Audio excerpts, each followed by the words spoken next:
Assalamualaikum warahmatullahi wabarakatuh. Perkenalkan, nama saya Arif Bawanto, umur saya 24 tahun.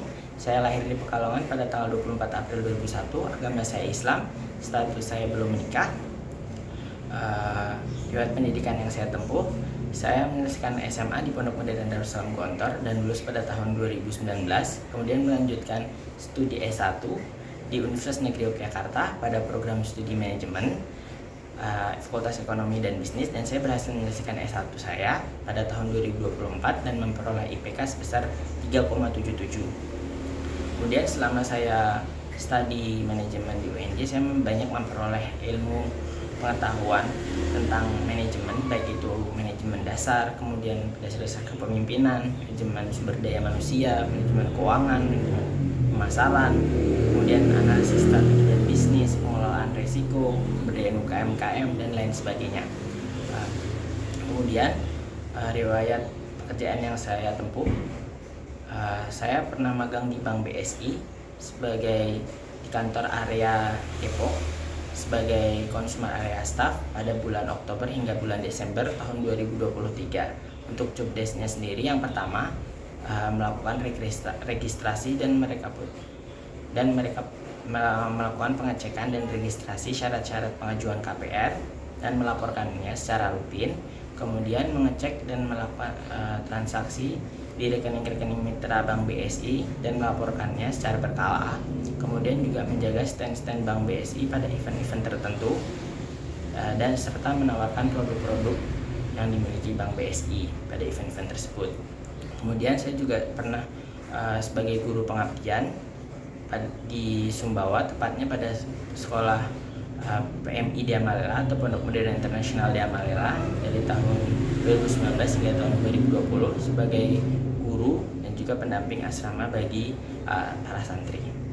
Kemudian pertanyaan pertama, apa yang saya ketahui tentang relationship manager dana dan transaksi di Bank BRI merupakan posisi yang bertanggung jawab dalam mengelola dan meningkatkan portofolio dana serta meningkatkan transaksi yang dilakukan oleh nasabah. Di antara tugas-tugas utamanya yang dilakukan oleh relationship manager dana dan transaksi adalah yang pertama tentu menghimpun dana dari pihak ketiga, baik itu individu, UMKM maupun korporasi, kemudian menjual produk-produk dana seperti giro, tabungan, deposito, dan lain sebagainya. Kemudian juga menjalin hubungan dengan nasabah, kemudian juga meningkatkan fee based income, serta melakukan analisis dan monitoring secara rutin agar terhadap pencapaian target dan juga mengelola resiko agar tidak terjadi penurunan saldo dana secara signifikan.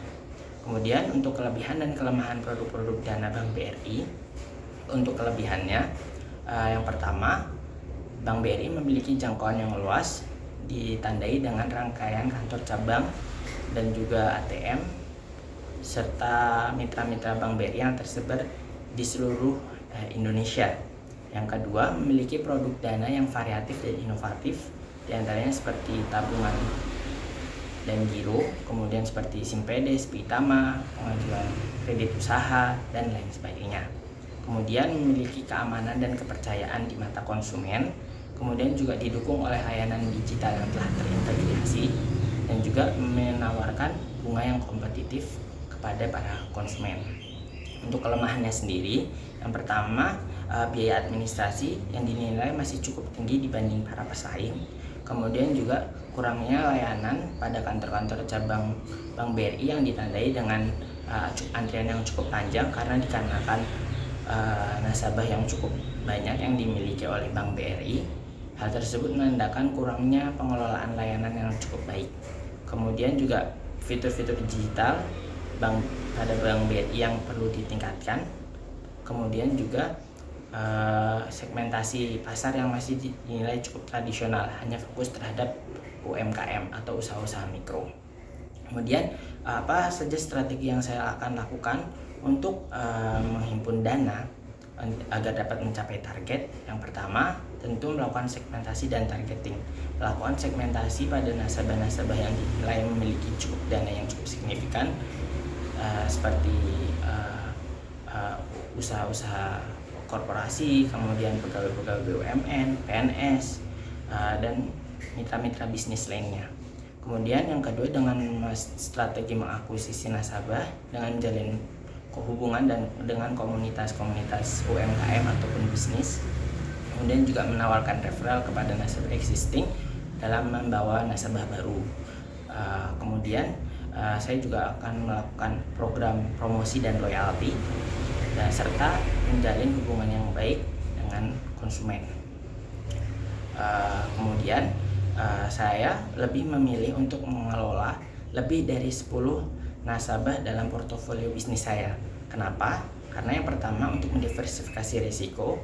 Dengan jumlah nasabah yang lebih banyak, tentu kita dapat mengurangi risiko karena risiko yang telah terdiversifikasi. Jadi penurunan saldo tidak akan berdampak signifikan terhadap saldo dana. Kemudian yang kedua, tentu kita dapat menjalin hubungan networking yang lebih luas dengan nasabah yang lebih banyak. Kemudian juga kita juga dapat meningkatkan peluang untuk cross-selling pada produk-produk dana Bank BRI. Mungkin sekian perkenalan dan biodata diri saya dan penjawab atas persyaratan tersebut.